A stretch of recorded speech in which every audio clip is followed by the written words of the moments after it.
Teman-teman nanti bisa download ya, linknya masih sama kayak kemarin, cuman ini baru saya update per kemarin. Teman-teman nanti bisa pakai template yang saya bikin, atau kalau teman-teman mau pakai template sendiri ya nggak apa-apa, kayak gitu ya. Ini contohnya ya, ini template untuk sebagai slide pembuka ya. Yang pertama adalah action title. Action title ini sebenarnya bukan cuman sekedar kayak judul. Ini bagian summary, ini bagian financial analysis kayak gitu. Ada yang kayak gitu. Tapi di consultant action title itu sebenarnya summary dalam satu atau maksimal 2 baris ya, menjelasin apa yang terjadi di dalam slide ini.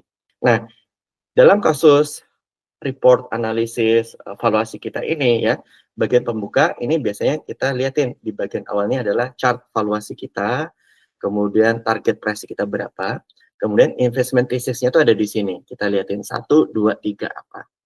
Ya. Berikutnya ya, action title lagi ya. Ini assume your audience don't have time to read but only this title kayak gitu ya. Jadi action title ini penting banget. Kemudian kalau maupun dijelasin ya, kalian jelasin ulang tadi tesis 1, 2, dan 3-nya seperti apa, yang tadi sama dengan di bagian slide pembuka, tapi kalian tambah dengan detailnya di sini. Detailnya pun kalau bisa kalian jelasin dalam maksimal 2 baris ya, 1 baris lebih baik. Nanti saya kasih tahu contohnya. Gitu. Nah, barulah kita sebelum masuk ke investment thesis 1, 2, 3, jelasin dulu business overview-nya. Mungkin beberapa investor ya itu benar-benar baru terhadap si bisnis yang mau kalian tawarin ya investasinya ini. Kalian jelasin kalau bisa dalam maksimal 2 slides ya. Kalau bisa dijelaskan dalam 1 slide itu lebih baik. Ini sama, kalian tunjukin dulu action title-nya, kalian jelasin, nanti saya kasih contohnya.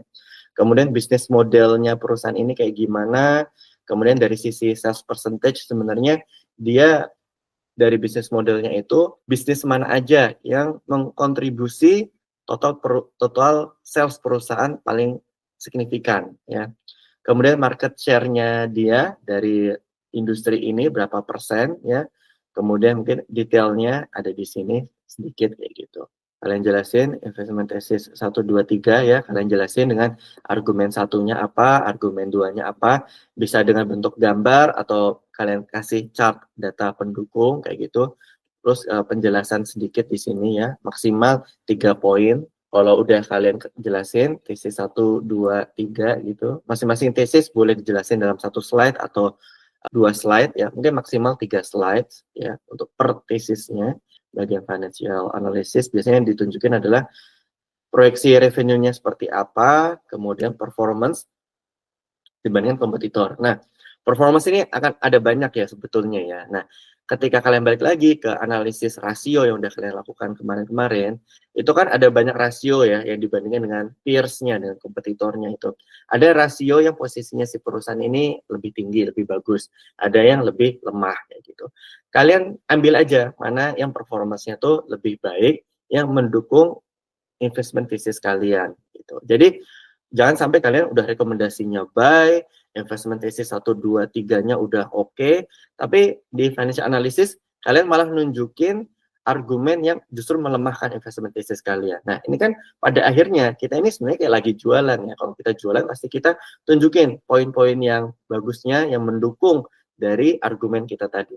Boleh kalian tunjukin bagian yang misalnya kurang bagus secara performance perusahaan, tapi mungkin harus kalian jelasin kelemahan ini tuh nggak fatal dan masih bisa diperbaiki. Ini khususnya kalau misalnya rekomendasinya buy ya. Tapi kalau memang rekomendasinya sell ya secara argumen, secara analisis ya kalian tunjukin yang mendukung kalau ini tuh memang nggak layak untuk dibeli. Kalau bisa segera jual kayak gitu misalnya. Apalagi kalau hold.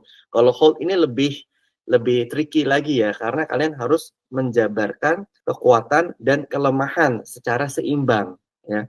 Oke, secara proyeksi revenue bagus seperti ini. Tapi secara performance sebenarnya ini perusahaan ini agak sulit untuk mencapai budgetnya tadi gitu misalnya. Nah, berikutnya bagian valuasi. Nah, di bagian valuasi itu biasanya ditunjukin estimasi free cash flow-nya karena itu sebagai dasar dalam pembuatan DC evaluation ya.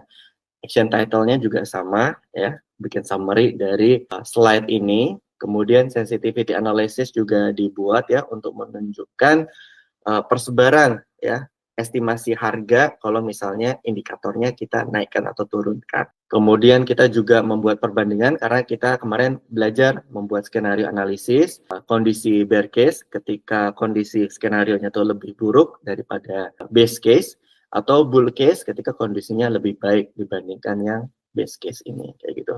Terus kalian jelasin juga kalau bear case itu biasanya skenarionya seperti apa, kondisi seperti apa yang akan menyebabkan terjadinya bearish ya, marketnya harganya turun. Kalau misalnya terjadinya bullish, itu tuh kondisi-kondisi seperti apa yang akan terjadi.